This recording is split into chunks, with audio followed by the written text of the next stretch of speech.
I am Kimberly Howard.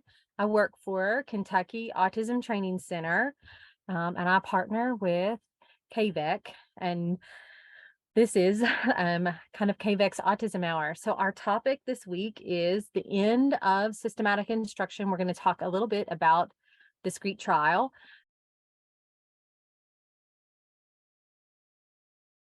Okay, so what is discrete trial? And I'm only going to spend a few minutes on this because I'm not sure that we had the right audience. When we set up these trainings last year, our teachers that were coming to this training were a lot more of MSD teachers. And so our audience has flipped, which is good, right? Audiences change. So discrete trial is an instructional process, right? And here's the downfall of it. Sometimes I feel like for educational purposes. So in a classroom, it's one teacher or one well-trained adult and one child. And your goal is to teach appropriate behavior or specific skills, right? And it usually involves massed trials, which means I'm going to do 5 or 10 trials of whatever thing that I am teaching. And then that's the way that it looks. So the way that this looks in this video, this little cute guy, I actually know him. He is identifying, he's identifying numbers, I believe, if I'm correct. He's identifying numbers. And so they are showing him different numbers and they're saying, touch the 2, right? That's kind of where they're at. Discrete trial, I have used it in my classroom setting, but I use it more, it's used with students who have more significant needs, if that makes sense. It's generally used for students that need that one-on-one and need that very explicit, very specific instruction. The nice thing about discrete trial is that you have a specific, you have a very specific prompts that you're using, right? And in the process of using those prompts, you are well planned out. So this is usually very well planned out, and there's a well-planned consequence or reinforcement that you're providing for your student. In that, some things that you can teach with discrete trial, sight words are very great for this. I have seen a lot of teachers use this kind of for sight words, letters, numbers, math facts, any kind of sequential task, hand washing, teeth brushing. Some of those self-help type skills can be kind of taught in discrete trials. Although I will say mass trials of tying your shoes are non-fun, right? So if I'm using it for some of those types of things, I'm going to modify how I'm using this.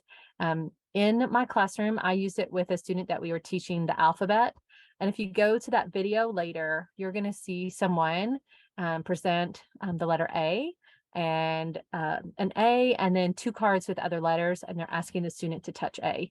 The student doesn't respond right away, and then the teacher changes the letters around and then gently pushes the letter A closer to them, prompting them, which is something that we talked about earlier in the fall, prompting them to touch the A because they want them to get it right away. So just know that. Let's talk briefly about inclusion-based practices. I think that what I do know for many students with autism, and here's your free more bang for your buck. I'm going to talk about this in the terms of students with autism, but the nice thing about this is that these practices work with students with a variety of disabilities. So just because you're a student that you're supporting does not maybe have autism, these may still be appropriate for them, and they might be something that you think about trying. Okay, so one of the first and the biggest things that we can do is manage the environment of the classroom. So if the more effort that we put into managing our classroom environment and controlling the way that we set things up, the way that our centers are set up, the way that we are thinking through why is our classroom set up the way that it is set up? And does that work for the students that I have currently is critical, very critically important. Does my classroom setup work for the students that I currently have? And is it meeting the needs that I have? And if it's not, what parts are not working for me and for my students? And how could I shift or change those to meet the needs better? because the more effort that we put into setting up our classroom appropriately for our students, then the less effort and response that we will have to put into managing difficult behavior and managing kids that aren't meeting our expectations. And we'll talk about what that could look like.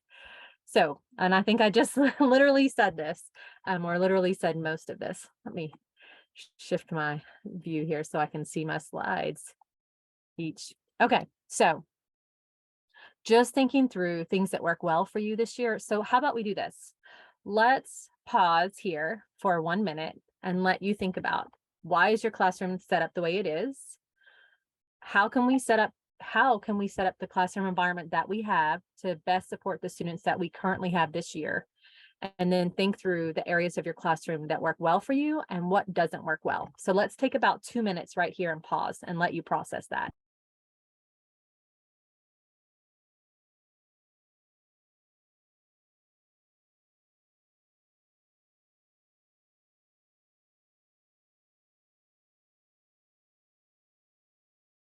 It does. I will tell you, I was in the classroom for several years, and this was one of the things that I tried to reflect on multiple points throughout the school year is if I'm having any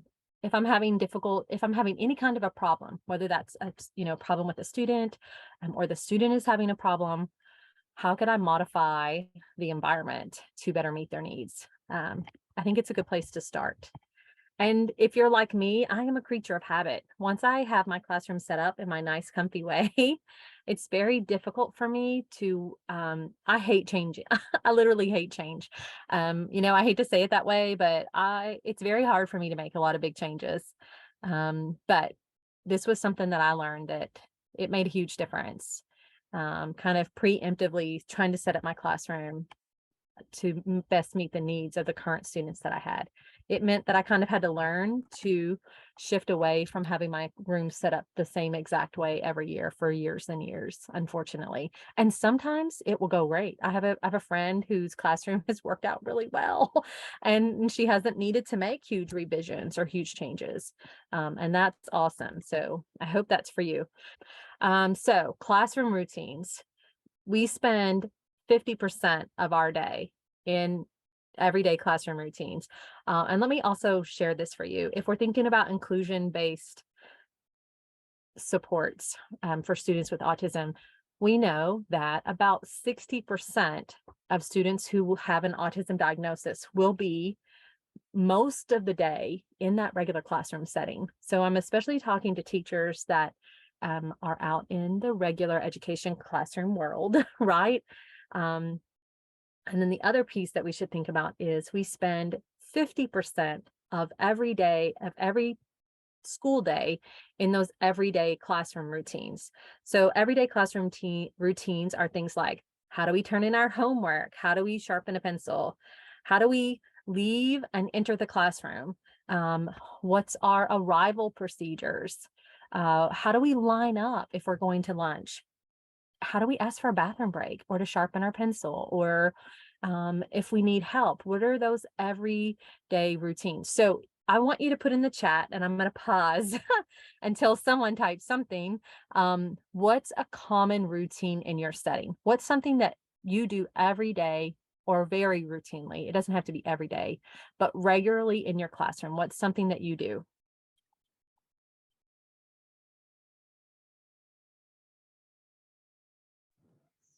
I do arrival times, like for all the kids, like they have to come in, put their stuff up.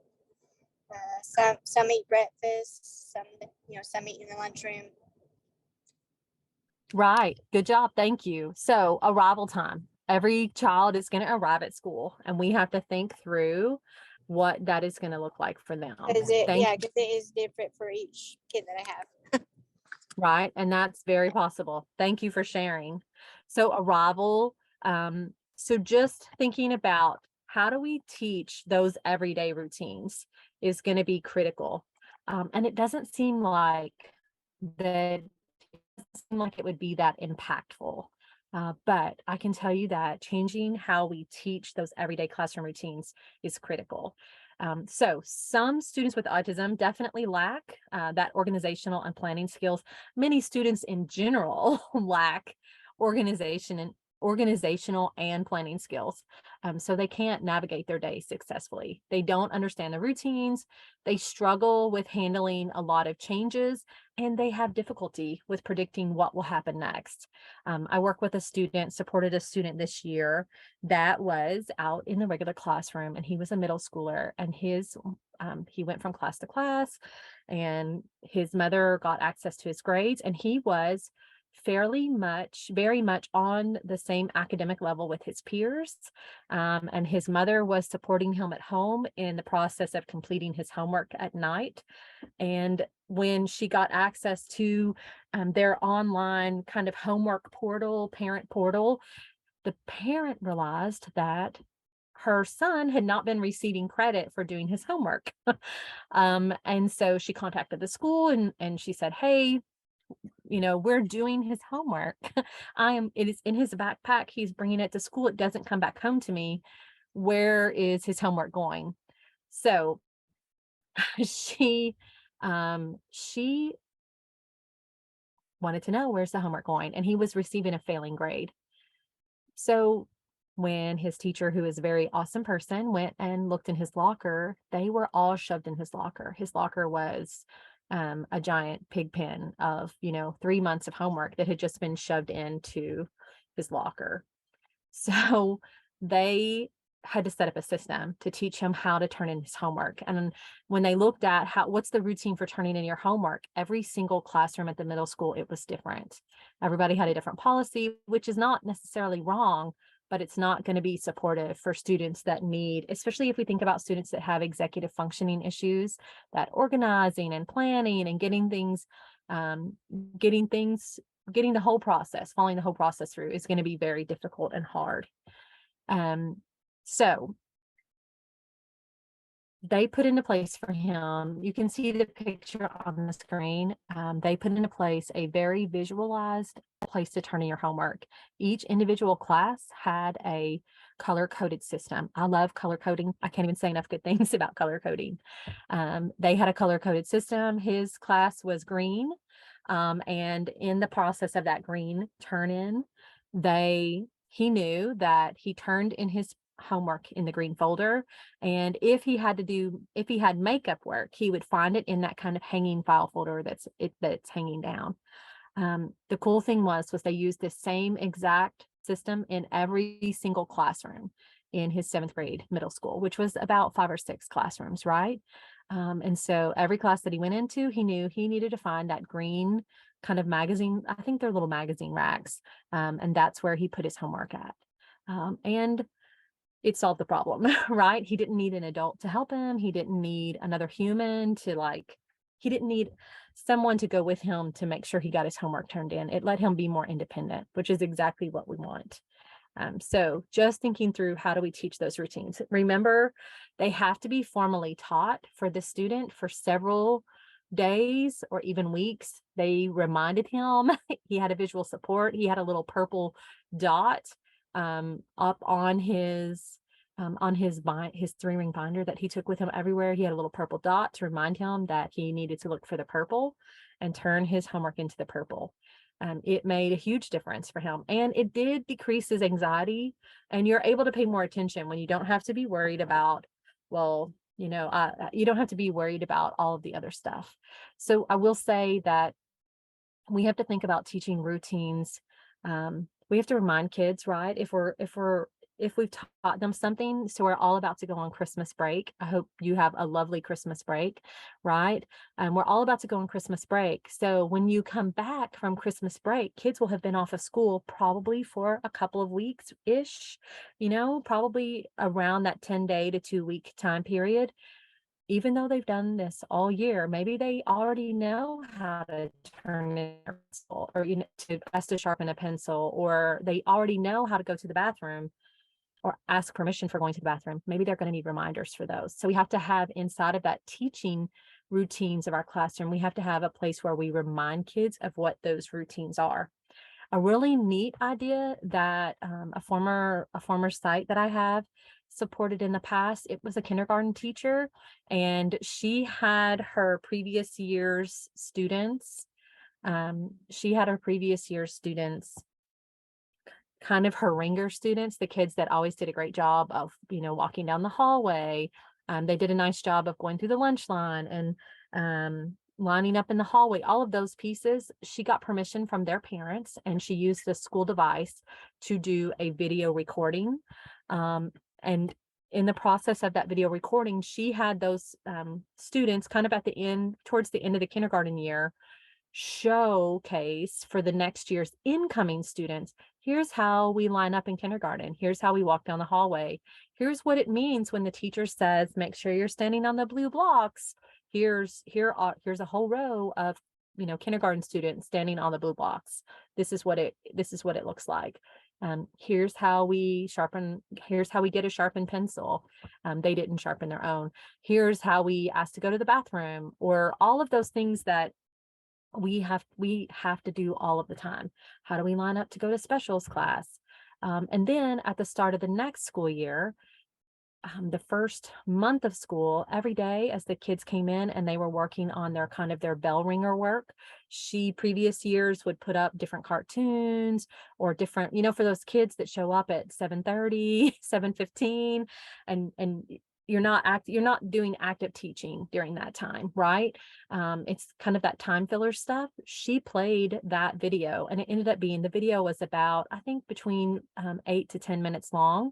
And it taught her routines formally.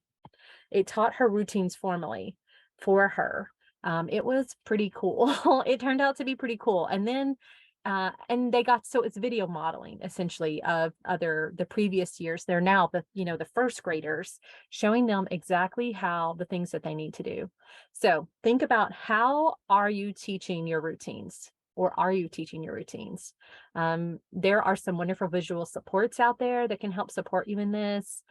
There's a lot of different things that you could use to get started with teaching your classroom routines, but I do think this is a critical piece. And I will say, as a teacher, when I was in the classroom, I know I did not do a good job of doing a reminder. So when we would come back from Christmas break, Thanksgiving break, spring break, or even if we were off, a few days in a row for snow, I didn't do a good enough job reminding my students of what are our classroom routines, what are our rules, what does this look like? So maybe I'm literally modeling, here's how I want you to turn in your homework. Here's how I want you to line up for recess. Some of those pieces that we do so well with other things. So here's an example of science class rules. Place all of your belongings under your desk or on the cabinet shelf behind you. Raise your hand if you need the teacher's assistance, and you can quietly get up and sharpen a pencil whenever you need to. So these are up on the wall for everyone to see. It's a quick reminder of the rules. Other ways that we could use kind of those classroom routines, or a good, lovely visual, is this is a stop, right? The computer's closed. Lord, you can tell that picture is old, right? That's an old picture of a computer, but how do we convey stop or no to our students? So if something is not available right now, then this is something that we might want to think through. How are we conveying that to our students as a part of our classroom routine? I was in a classroom this week that the internet was out. And their normal classroom routine during centers is there's a group of kids using devices, and they could not use those because that center had to stop because there was no access to the things that they needed. So think about that. Other things that you might think about when you're trying to manage your classroom environment. I love a portable work system. I love work systems in general, but I definitely love a portable work system. So a portable work system goes with the child. So this is someone who's going out into the regular classroom or just going from classroom to classroom. It has, in this case, it is color coded. So each class has its own color. On the left side, you have to do. On the right side is your finished. So anything that child needs to do, or at least most of the things that child or student is going to need to do, is going to already be in the folder. This could be the worksheets that they need. It could be a simple written instruction that says, join reading group A for 20 minutes, and then work on your independent work. It could say something like that. But a portable work system is a nice way to help kids have that organizational system that they may not have, if they may not be able to manage their own environment. So this will be a great way to help support them in managing their own environment. A little bit of color coding, a little bit of purposeful organization. Another strategy for inclusion-based practices is avoid rushing. Time constraints definitely can add anxiety, which means that the student could freeze up or begin to become upset. And then the other thing is that once our brain hits that point of fight or flight mode, then the higher functioning parts of our brain just shut down. And so you can't learn. It's very hard to learn in that place because our brain is too busy. Our brain is too busy with survival. So if you have a student that having to rush, maybe it's the end of the classroom and you're rushing them through the process, they're no longer actually in working mode, right? They can't focus on anything that you're doing probably. And it's why those kids kind of freeze up and you're like, hurry up, buddy, we've got to go. And the more you try to hurry, the more likely it is that they are just kind of standing there watching you. Other things to think about is twice as much time, half as much done. Students with autism may need more time to complete assignments. They definitely may need more time to gather materials. They may need more time to orient themselves during transition. So if you're moving from one activity to another, they may need more time to process that out. So just think that through. Some of the nice things to think about with time, maybe in their IEP, they have shortened assignments. Maybe they have options in there for completing assignments that will support them in getting the things done that you need them to get done. Which brings us to modify, reduce the number of problems on a page. So that is easy. I mean, maybe you're asking them, I had a student that we would, for math, we would pick out, the regular classroom was doing 40 problems. And for him, we would pick out, the teacher would pick out 10 problems, and then we would ask him to pick 2 of his own problems because it gave him a little bit of control. Maybe for some of them, not all probably, but maybe for some of them, you're considering changing short answer questions to true or false or multiple choice. Definitely think about how are you giving them transition warning. So some sort of countdown that says 5, 4, 3, 2, 1 transition reminder. Maybe it's a timer. Maybe it is just a fair warning of, hey, in 5 minutes, we're going to finish what you're doing right now and move on to the next activity. Maybe it's something as simple as that. So just definitely know that. You might need to give a little bit of early release, let some students, especially I've seen this be for high school, students may need to go a few minutes early, or they might need to wait and go a few minutes late after the hallway clears. This is also a good place to think about a buddy system. Maybe there is a friend could walk them to the next class if they needed help getting there successfully. Something else that you might think about. Other strategies would be incorporate student preferences. I saw this be used super nice with a set of high school students. It was an English class. They were writing about, the goal was for them to write a report on they wanted them to write a fact-based report on a scientist. And it was a very functional, very high functioning student that was perfectly capable of typing a report out, but he had no desire, none, to write about a scientist. And so he had pretty much just flat out refused to do the project. And so when we talked with the English teacher, my question is what's the goal of this assignment? Is the goal to learn about a scientist, or is the goal to learn about the process of writing a report? And so the goal was to learn about the process of writing the report. So they let him write about a baseball player, which was one of his favorite things. And he wrote a very long page, a very long paper. He wrote a great report, and it was very long and detailed about a baseball player that he was able to pick out. So think about things like that. What is your purpose of what you're trying to do with a student right now? What's the goal of what you're trying to teach? And if there is a way to incorporate their preferences, it might help encourage them to participate.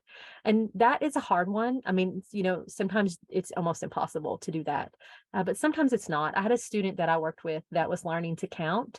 And so we counted keys, and we counted little pictures of cows that I had printed out. She loved keys at that time, like house keys, car keys, and she loved images of cows. And so those were the things that we counted, because she did not care about bears. She did not want to count a counting bear, for anything in the world, but she would totally work with me on counting cows and keys. So just know that's one thing that you could try. Other strategies provide choices. This kind of goes along with what we've said above. I always say adult controlled choices. So the example here is to do group math work or independent worksheet. That's one choice. Other choices that I do with students are things like I work with a student with autism, and also not obsessive compulsive autism and oppositional defiant disorder. And so while I was working with him, I found out pretty quickly that anytime you could not give him a direct demand. And so we provided him with a lot of choices. So he had a desk on the right side of the classroom and a desk on the left side of the classroom. And so we would say, are you going to sit in this desk or that desk? Are you going to write with the purple pencil, or are you going to write with the blue pencil? Right? Just thinking through some of those kinds of things. Which pencil are you going to write with? Because it didn't matter to me which color pencil that he wrote with, right? It mattered to me that he did write. Are you going to do, sometimes I would do, are you going to do the top half of the worksheet or the bottom half of the worksheet? If it wasn't a worksheet that had to be done in order, right? Just think about what are adult controlled choices, and how could you incorporate those into working with your students. They do help you to get buy-in, definitely. And I think most classrooms that I've been out in KVEC land does a pretty good job of providing some of those nice choices. Thank you, Ms. Kim, for your presentation and your wealth of knowledge. I really appreciate it. And thanks everyone for joining us today. Thank you, everyone.